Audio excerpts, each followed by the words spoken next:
Hello, hello, on se retrouve aujourd'hui pour parler mudra.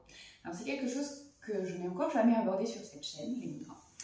Et du coup, je me suis dit que ça pouvait peut-être rajouter quelque chose pour votre pratique. Donc les mudras, qu'est-ce que c'est? Ce sont des gestes qui viennent sceller des intentions. Des gestes réalisés avec les mains. Vous en avez peut-être déjà vu, le plus connu, ce sont les mains en prière en face du cœur. On y reviendra, c'est pas sur celui-là que j'avais envie de réaliser la vidéo aujourd'hui, donc mais c'est pour un peu que vous ayez une idée, si vous ne connaissez pas les mudras, de ce que c'est. Donc aujourd'hui, vous l'avez sans doute vu dans le titre, on va parler du mudra de Ganesh. Ganesh, c'est un petit peu mon dieu préféré de la mythologie hindoue. Ganesh, c'est ce dieu à tête d'éléphant que vous connaissez sans doute, hein, même si vous n'êtes pas adepte de cette religion, enfin que vous n'y connaissez pas grand-chose dans la religion hindoue, il est fort probable que vous ayez déjà croisé le chemin de Ganesh à un moment donné. Ce dieu à tête d'éléphant, il ne passe pas inaperçu. Donc avant de vous expliquer un peu le mudra qui est lié à Ganesh, il est intéressant de connaître un peu l'histoire de Ganesh. Si vous êtes ici et que vous me connaissez déjà depuis longtemps, il est fort probable que vous m'ayez déjà entendu raconter cette histoire. C'est une histoire que je raconte à mes élèves en cours, que j'ai déjà aussi racontée sur Instagram et que j'adore. Et du coup, je vais vous la raconter aujourd'hui. Si vous la connaissez déjà, vous pouvez passer cette petite partie. Donc bref, si vous ne connaissez pas Ganesh, il faut savoir que donc, au niveau du panthéon des dieux hindous, on a une sacrée collection, hein, c'est une religion polythéiste, mais il y en a 3 principaux. Et parmi ces principaux dieux, nous avons Shiva. Shiva qui est un dieu assez indépendant, on va dire, et qui est marié, lié à Parvati. Et en fait, il y a eu un moment de sa vie, à Shiva, où tout son histoire avec Parvati, il était parti prier sur une montagne pendant des mois, des années, enfin bref. Au niveau des dieux, la temporalité, elle est quand même pas vraiment la même que la nôtre, du coup, il y a des choses qui durent très longtemps qui pour nous nous paraissent complètement dingues, mais c'est tout à fait normal dans la temporalité des dieux. Et sauf que Parvati, elle voulait un enfant, et avec Shiva qui n'est pas à la maison, c'est quand même très compliqué de faire un enfant. Elle lui avait dit, lui, il en avait un peu, entre guillemets, rien à secouer. Il était parti méditer sur sa montagne, et du coup, Parvati s'est retrouvée un peu désœuvrée, et elle s'est dit, que elle dit, je suis une déesse, je vais faire un bébé toute seule. Et oui, alors on a la rêve pour la chanson où on l'a pas.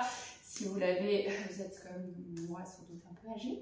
Bref, et du coup, elle décide de faire un enfant toute seule, et elle a cet enfant qu'elle appelle donc Ganesh, qui est un enfant tout à fait standard. Hein. Il a une tête d'humain, un corps d'humain, enfin, un enfant tout à fait standard qu'elle élève. Et puis après pas mal de temps avoir médité tout seul là-haut, notre ami Shiva, il revient. Et sauf que le jour où il revient, en fait, Parvati est dans son bain, et quand elle est dans son bain, elle demande toujours à Ganesh de garder la porte de la salle de bain, si on peut l'appeler ainsi, pour être sûr de ne pas être dérangé et de profiter de son bain tranquillement.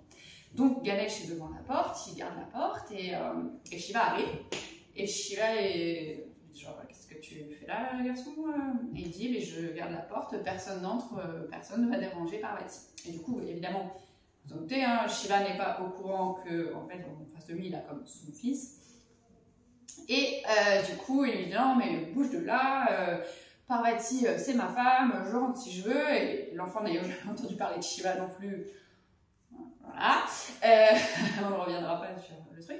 Mais du coup, il se laisse pas faire, il dit, non, il n'y a pas de raison, il ne veut pas le laisser passer. Et Shiva a ce petit tempérament un petit peu guerrier, on va dire, il attrape son sabre et blam, il coupe la tête de l'enfant. Forcément, l'enfant part sur le côté et puis il rentre. Et sauf que Parvati, elle a quand même entendu tout le bruit, elle est sortie de son bain, elle arrive en courant. Et là, le drame, son enfant n'a plus de tête, elle était en train de mourir. Et son mari est revenu. Et elle a dit, mais c'est super, mon mec a tué mon gamin, c'est nickel. Donc elle se met à hurler évidemment de douleur, enfin c'est atroce, enfin vraiment c'est atroce.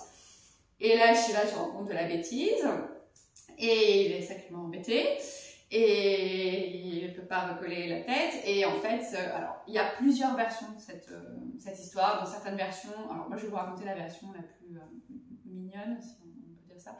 Mais il y a des versions où c'est Shiva qui va aller lui-même tuer l'éléphant, lui prendre la tête pour la mettre sur le corps de Ganesh. Et moi, dans la version que j'aime bien, c'est en fait, il y a un vieil éléphant blanc qui sait qu'il va bientôt mourir. Et du coup, il vient offrir sa tête à Shiva pour que Shiva puisse prendre sa tête et la mettre sur le corps de Ganesh et du coup faire que Ganesh ne meure pas et reste avec eux, mais du coup avec cette tête d'éléphant. Voilà. Donc, vous allez me dire, t'es mignonne, elle est un peu bloquée cette histoire.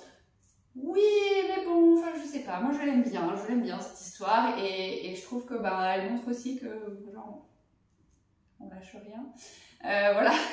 Et du coup, c'est comme ça que Ganesh se retrouve avec cette tête d'éléphant et Ganesh c'est donc le dieu dans le panthéon des dieux hindous qui aide à passer les obstacles parce que lui-même il a quand même cet obstacle de se faire couper la tête et donc c'est lui qui dans les moments difficiles et que les gens viennent prier en fait quand ils ont des passages dans la vie où la vie, l'univers met des choses sur notre chemin qui sont pas toujours faciles à ou enjamber ou contourner, c'est vers Ganesh qu'on se tourne pour demander conseil, pour demander de l'aide. Voilà, donc si vous ne connaissiez pas l'histoire de Ganesh, maintenant vous l'avez. Évidemment, je vous disais, il y a plusieurs versions de cette histoire parce que la religion hindoue, c'est une grande tradition orale, que les écrits sont venus plus tard, comme beaucoup de traditions. Enfin, si on prend les dieux de la mythologie grecque ou romaine, c'est la même chose. En fait, c'est une tradition orale et du coup, il y a toujours des petites variantes parce que, en fonction de qui a raconté l'histoire, elle est un peu modifiée. Donc, si vous avez entendu d'autres versions, c'est pas qu'elles sont fausses, c'est pas que la mienne est fausse, elles sont toutes vraies, c'est juste qu'elles sont toutes un peu différentes, mais le fond de l'histoire reste le même. Et donc, Ganesh, c'est ce dieu qui nous aide à passer les obstacles. Et donc, si on revient à notre histoire de mudra, le mudra de Ganesh, c'est un mudra qu'on peut réaliser justement quand on a besoin de passer un obstacle, qu'il y a des choses qui se mettent sur notre chemin et qui ne sont pas faciles à appréhender. On peut par exemple méditer en utilisant ce mudra ou réaliser certaines postures de yoga en utilisant ce mudra. Bref, c'est après libre à vous d'en faire l'usage que vous souhaitez. Donc comment est-ce qu'on réalise ce mudra? Avec les mains, on vient ramener les mains en prière et en fait on va venir glisser les mains l'une contre l'autre jusqu'à avoir la main droite avec la paume de la main droite vers le cœur. Donc on est comme ceci. On vient glisser les mains jusqu'à avoir les doigts qui sont en contact et qui se replient les uns sur les autres, les pouces étant posés dessus, dessous. Donc j'ai mon pouce droit au-dessus, mon pouce gauche en dessous.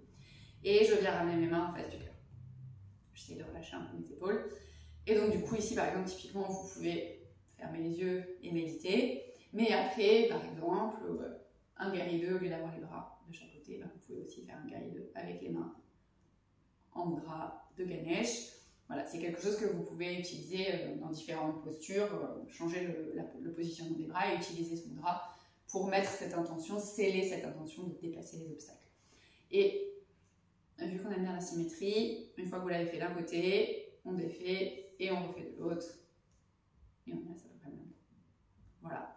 Donc voilà, maintenant vous savez tout sur le mudra de Ganesh. Si l'histoire vous intéresse et que vous voulez juste la relire parce que vous êtes plus quelqu'un de visuel pour retenir les choses, je vous ai mis un article juste en dessous dans lequel je reprends l'histoire de Ganesh, mais je vous donne aussi d'autres pistes si vous voulez aller un peu plus loin, lire des choses sur la mythologie hindoue.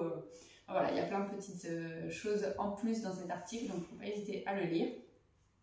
J'espère que ce format sur les mudras vous aura plu. N'hésitez pas à me dire si vous voulez qu'on continue dans les commentaires sous la vidéo. Et quoi qu'il arrive, vous savez, je vous le dis assez, mais n'hésitez pas à soutenir mon travail en mettant un petit pouce en l'air si ça vous a plu et surtout à vous abonner à la chaîne pour ne pas manquer les prochaines vidéos. Une chaque mardi, une chaque jeudi. Donc à très vite pour la suite.